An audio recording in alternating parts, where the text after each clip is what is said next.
ओम शांति। 3/1/2023।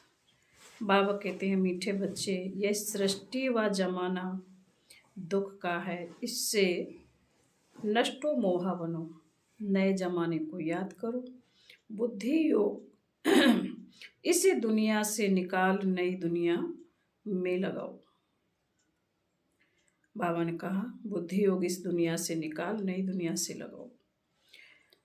प्रश्न है, कृष्णपुरी में चलने के लिए तुम बच्चे कौन सी तैयारी करते और कराते हो? बाबा का उत्तर है, कृष्णपुरी में चलने के लिए सिर्फ इस अंतिम जन्म में सब विकारों को छोड़ पावन बनना और दूसरों को बनाना है। पावन बनना ही दुख धाम से सुख धाम में जाने की तैयारी है। तुम सबको यही संदेश दो कि यह डर्टी दुनिया है, इससे बुद्धि योग निकालो तो नई सतयुगी दुनिया में चले जाएंगे। गीत है मुझको सहारा देने वाले। ओम शांति। इस गीत में बच्चे कहते हैं कि बाबा, बच्चों की बुद्धि चली जाती है बेहद के बाप की तरफ। जिन बच्चों को अब सुख मिल रहा है अथवा सुख धाम का रास्ता मिल रहा है, समझते हैं बरोबर बाप स्वर्ग के 21 जन्मों का सुख देने आया है। इस सुख की प्राप्ति के लिए स्वयं बाप आकर शिक्षा दे रहे हैं, समझा रहे हैं कि यह जो जमाना है अर्थात इतने जो मनुष्य हैं वे कुछ भी दे नहीं सकते। यह तो सब रचना है ना, आपस में भाई बहन है, तो रचना एक दो को सुख का वर्षा दे कैसे सकते हैं? सुख का वर्षा देने वाला जरूर एक रचयिता बाप ही होगा। इस जमाने में ऐसा कोई मनुष्य नहीं जो किसी को सुख दे सके। सुखदाता सदगति दाता है ही एक सतगुरु। अब सुख कौन सा मांगते हैं? यह तो सभी भूल गए हैं कि स्वर्ग में सुख बहुत थे और नरक में दुख है। तो जरूर सभी बच्चों पर मालिक को ही तरस पड़ेगा। बहुत है जो सृष्टि के मालिक को मानते हैं, परंतु वह कौन है, उससे क्या मिलता है, वह कुछ पता नहीं है। ऐसे तो नहीं मालिक से हमको दुख मिलता है। याद करते ही हैं उनको सुख शांति के लिए। भक्त भगवान को याद करते हैं जरूर प्राप्ति के लिए। दुखी हैं तब सुख शांति के लिए याद करते हैं। बेहद का सुख देने वाला एक है, बाकी हद का अल्पकाल सुख तो एक दो को देते ही रहते हैं। वह कोई बड़ी बात नहीं। भक्त सभी पुकारते हैं एक भगवान को। जरूर भगवान सबसे बड़ा है, उनकी महिमा बहुत बड़ी है, तो जरूर बहुत सुख देने वाला होगा। बाप कभी बच्चों को व जमाने को दुख नहीं दे सकते। बाप समझाते हैं, तुम विचार करो, मैं जो सृष्टि अथवा जमाना रचता हूं तो क्या दुख देने के लिए? मैं तो रचता हूं सुख देने के लिए, परंतु यह ड्रामा सुख दुख का बना हुआ है। मनुष्य कितने दुखी हैं। बाप समझाते हैं कि जब नया जमाना नई सृष्टि होती है तो उसमें सुख होता है, दुख पुरानी सृष्टि में होता है। सब कुछ पुराना जर्जरी भूत हो जाता है। पहले जो मैं सृष्टि रचता हूँ उसको सतो प्रधान कहा जाता है। उस समय सभी मनुष्य कितने सुखी रहते हैं। वह धर्म प्राय लोप होने के कारण कोई की बुद्धि में नहीं है। तुम बच्चे जानते हो नया जमाना सतयुग था, अब पुराना है, तो आशा रखते हैं कि बाप जरूर नई दुनिया बनाएगा। पहले नई सृष्टि नए जमाने में बहुत थोड़े थे और बहुत सुखी थे, जिन सुखों का पारावार नहीं था। नाम ही कहते हैं स्वर्ग, बैकुंठ नई दुनिया। तो जरूर उसमें नए मनुष्य होंगे, जरूर वह देवी देवताओं की राजधानी मैंने स्थापित की होगी ना। नहीं तो जब कलयुग में एक भी राजा नहीं, सब कंगाल हैं, फिर एकदम सतयुग में देवी देवताओं की राजधानी कहां से आई? यह दुनिया बदली कैसे? परंतु सभी की बुद्धि इतनी मारी हुई है जो कुछ भी समझते नहीं हैं। बाप आकर बच्चों को समझाते हैं, मनुष्य मालिक पर दोष धरते हैं कि वही सुख वही दुख देते हैं, परंतु ईश्वर को तो याद ही करते हैं कि आकर हमको सुख शांति दो, स्वीट होम में ले चलो, फिर पार्ट में तो जरूर भेजेंगे ना। कलयुग के बाद फिर सतयुग जरूर आना है।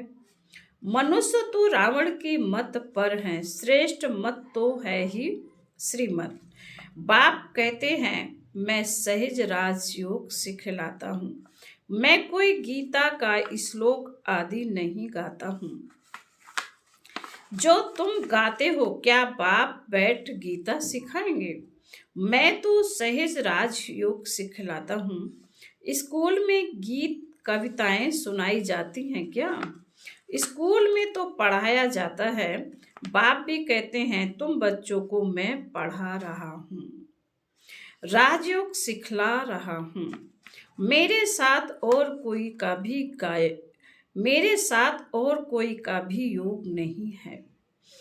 सब मेरे को भूल गए हैं, यह भूलना भी ड्रामा में नूंद है। मैं आकर फिर याद दिलाता हूँ, मैं तो तुम्हारा बाप हूँ, मानते भी हो। इनकॉर्पोरियल गॉड है तो उनके तुम भी इनकॉर्पोरियल बच्चे हो। निराकार आत्माएं तुम फिर यहाँ आते हो पार्ट बजाने। सभी निराकार आत्माओं का निवास स्थान निराकारी दुनिया है, जो ऊंचे ते ऊंची है। यह साकारी दुनिया, फिर आकारी दुनिया और वह निराकारी दुनिया सबसे ऊपर तीसरे तबके पर है। बाप सम्मुख बैठ बच्चों को समझाते हैं, हम भी वहाँ के रहने वाले हैं। जब नई दुनिया थी तो वहाँ एक धर्म था जिनको हेवन कहा जाता है। बाप को कहा ही जाता है हेवनली गॉड फादर। कलयुग है कंसपुरी, सतयुग है कृष्णपुरी। तो पूछना चाहिए अब तुम कृष्णपुरी में चलेंगे? अगर तुम कृष्णपुरी चलना चाहते हो तो पवित्र बनो। जैसे हम तैयारी कर रहे हैं दुख धाम से सुख धाम में चलने की, ऐसे तुम भी करो। उसके लिए विकार जरूर छोड़ने पड़ेंगे। यह सबका अंतिम जन्म है, सभी को वापस जाना है। क्या तुम भूल गए हो 5000 वर्ष पहले यह महाभारी लड़ाई नहीं लगी थी जिसमें सभी धर्म विनाश हुए थे और एक धर्म की स्थापना हुई थी। सतयुग में देवी देवताएं थे ना, कलयुग में नहीं है। अब तो रावण राज्य है, आसुरी मनुष्य हैं। उन्हों को फिर देवता बनाना पड़े तो उसके लिए आसुरी दुनिया में आना पड़े। वह दैवी दुनिया में आएंगे, वह दोनों के संगम पर आएंगे। गाया भी हुआ है कि कल्प कल्प कल्प के संगम युगे आता हूँ। बाप हमको ऐसा समझाते हैं, हम उनकी श्रीमत पर हैं। कहते हैं मैं गाइड बन तुम बच्चों को वापस ले जाने के लिए आया हूँ। इसलिए मुझे कालों का काल भी कहते हैं। कल्प पहले भी महाभारी लड़ाई लगी थी जिससे स्वर्ग के द्वार खुले थे। परंतु सभी तो वहां नहीं गए सिवाय देवी देवताओं के। बाकी सब शांति धाम में थे, तो मैं निर्माण धाम का मालिक आया हूं सभी को निर्माण धाम ले जाने।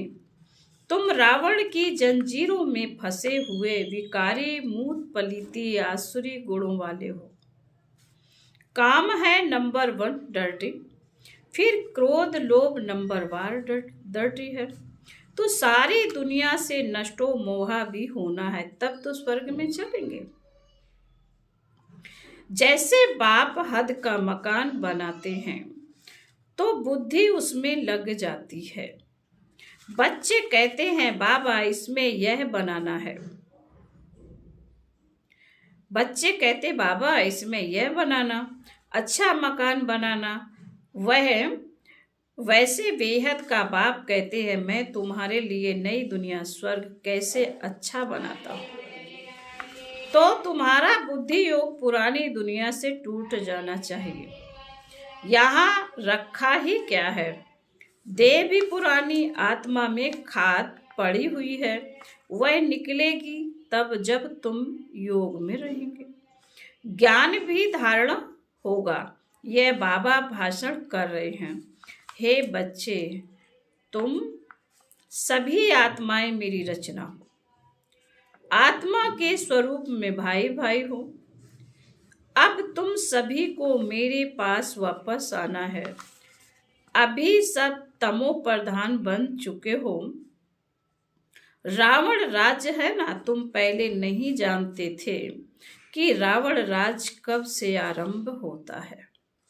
सतयुग में 16 कला है, फिर 14 कला होती है, तो ऐसे नहीं एकदम 2 कला कम हो जाती है, धीरे धीरे उतरते हैं।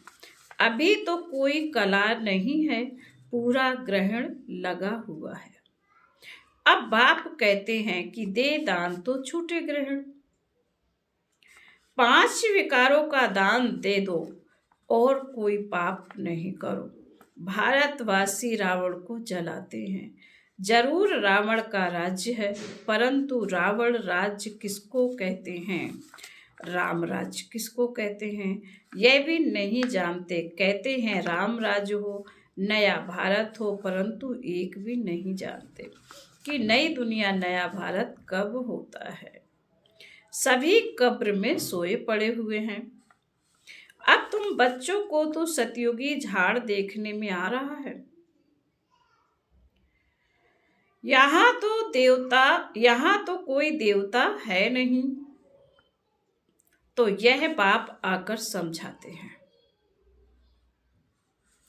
मात पिता तुम्हारा वही है, स्थूल में फिर यह बात मात पिता है। तुम मात पिता उनको गाते हो, सतयुग में तो ऐसे नहीं गाएंगे, वहां न कृपा की बात है। यहाँ मात पिता का बनकर फिर लायक भी बनना पड़ता है। बाप स्मृति दिलाते हैं, हे भारतवासी तुम भूल गए हो, तुम देवताएं कितने धनवान थे, कितने समझदार थे, अब बेसमझ बन देवाला मार दिया है। ऐसा बेसमझ माया रावण ने तुमको बनाया है, तब तो रावण को जलाते हो। दुश्मन का एफजी बनाए उनको जलाते हो ना, दुश्मन का एफजी बनाए उनको जलाते हैं ना। तुम बच्चों को कितनी नॉलेज मिलती है, परंतु विचार सागर मंथन नहीं करते, बुद्धि भटकती रहती है। तो सही तो ऐसी ऐसी पॉइंट्स भाषण में सुनाने भूल जाते हैं, पूरा समझाते नहीं हैं। तुमको तो बाप का पैगाम देना है कि बाबा आया हुआ है, यह महाभारी लड़ाई सामने खड़ी है, सभी को वापस जाना है, स्वर्ग स्थापन हो रहा है। बाप कहते हैं देह सहित देह के सभी संबंधों को भूल मुझे याद करो। बाकी सिर्फ ऐसे नहीं कहना कि इस्लामी बौद्धी आदि सब भाई भाई हैं, यह तो सभी देह के धर्म है ना। सभी की जो आत्माएं हैं वह बाप की संतान है। बाप कहते हैं यह सब देह के धर्म छोड़ मामेकम याद करो। यह बाबा का मैसेज देने के लिए हम शिव जयंती मना रहे हैं। हम ब्रह्मा कुमार कुमारियां शिव के पौत्रे हैं। हमको उनसे स्वर्ग की राजधानी का वर्षा मिल रहा है। बाप हमको पैगाम देते हैं कि मन मना भव, इस योग अग्नि से तुम्हारे विकर्म विनाश होंगे, अशरीरी बनो। अच्छा, फिर बाबा कहते हैं मीठे मीठे सिकिल दे बच्चों प्रति माता पिता बाप दादा का याद प्यार और गुड मॉर्निंग। रूहानी बाप की रूहानी बच्चों को नमस्ते। हम रूहानी बच्चों की रूहानी माता पिता बाप दादा को याद प्यार गुड मॉर्निंग और नमस्ते। ओम शांति। रात्रि क्लास। अभी तुम बच्चे स्थूल बतन, सूक्ष्म बतन और मूल बतन को अच्छी तरह से समझ गए हो। सिर्फ तुम ब्राह्मण ही यह नॉलेज पाते हो, देवताओं को तो यह दरकरार नहीं है। तुमको सारे विश्व की अब नॉलेज है।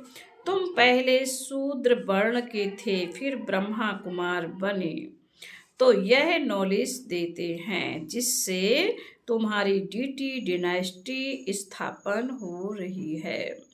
बाप आकर ब्राह्मण कुल सूर्यवंशी चंद्रवंशी डिनास्टी स्थापन करते हैं। वह भी इस संगम पर स्थापना करते हैं और धर्म वाले फट से डिनास्टी नहीं स्थापन करते। उनको गुरु नहीं कहा जाता। बाप ही आकर धर्म की स्थापना करते हैं। बाप कहते हैं अभी सिर पर फुरना है बाप की याद का, जिसे घड़ी घड़ी भूल जाते हैं। पुरुषार्थ कर धंधा आदि भी कर रहे हैं और याद भी करते हैं हेल्दी बनने के लिए। बाप कमाई बड़ी जोर से कराते हैं, इसमें सभी कुछ भुलाना पड़ता है। हम आत्मा जा रही हैं, प्रैक्टिस कराई जाती है। खाते हो तो क्या बाप को याद नहीं कर सकते हो? कपड़ा सिलाई करते हैं, बुद्धि योग बाप की याद में रहे, किचड़ा तो निकालना है। बाबा कहते हैं शरीर निर्वाह लिए भल कोई काम करो है। बहुत सहज समझ गए हो, 84 का चक्र पूरा हुआ। अब बाप राजयोग सिखाने आए हैं। यह वर्ल्ड की हिस्ट्री ज्योग्राफी इस समय रिपीट होती है, कल्प पहले जैसे ही रिपीट हो रही है। रिपीटिशन का राज भी बाप ही समझाते हैं। वन गॉड वन रिलीजन भी कहते हैं ना, वहाँ ही शांति होगी। वह है अद्वैत राज। द्वैत तो माना आसुरी रावण राज। वह है देवता, यह है दैत्य। आसुरी राज और दैवी राज का भारत पर ही खेल बना हुआ।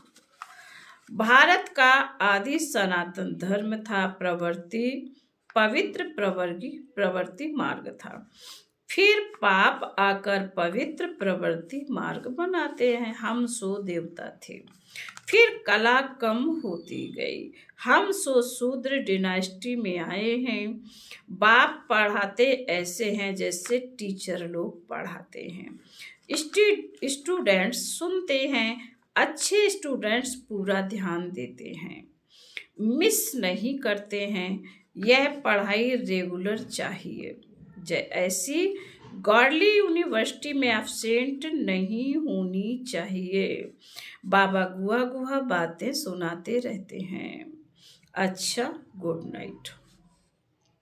रूहानी बच्चों को नमस्ते। हम रूहानी बच्चों की रूहानी बाप दादा को गुड नाइट और नमस्ते। धारणा के लिए मुख्य सार बाबा ने कहा है, पहली पॉइंट में, देह के सब धर्मों को छोड़ अशरीरी आत्मा समझ एक बाप को याद करना है। योग और ज्ञान की धारणा से आत्मा को पावन बनाना है। नंबर 2, बाप जो नॉलेज देते हैं उस पर विचार सागर मंथन कर सबको बाप का पैगाम देना है। बुद्धि को भटकाना नहीं है। आज का वरदान है, बाप के कदम पर कदम रखते हुए आत्म दुआएं प्राप्त करने वाले आज्ञाकारी भव। आज्ञाकारी अर्थात बाप दादा के आज्ञा रूपी कदम पर कदम रखने वाले। ऐसे आज्ञाकारी को ही सर्व संबंधों से परमात्म दुआएं मिलती हैं। यह भी नियम है, साधारण रीति भी कोई किसी के डायरेक्शन प्रमाण हाँ जी कहकर कार्य करते हैं तो जिसका कार्य करते उसकी दुआएं उनको जरूर मिलती हैं। यह तो परमात्म दुआएं हैं जो आज्ञाकारी आत्माओं को सदा डबल लाइट बना देती है। स्लोगन है, दिव्यता और अलौकिकता को अपने जीवन का श्रृंगार बना लो तो साधारणता समाप्त हो जाएगी। ओम शांति।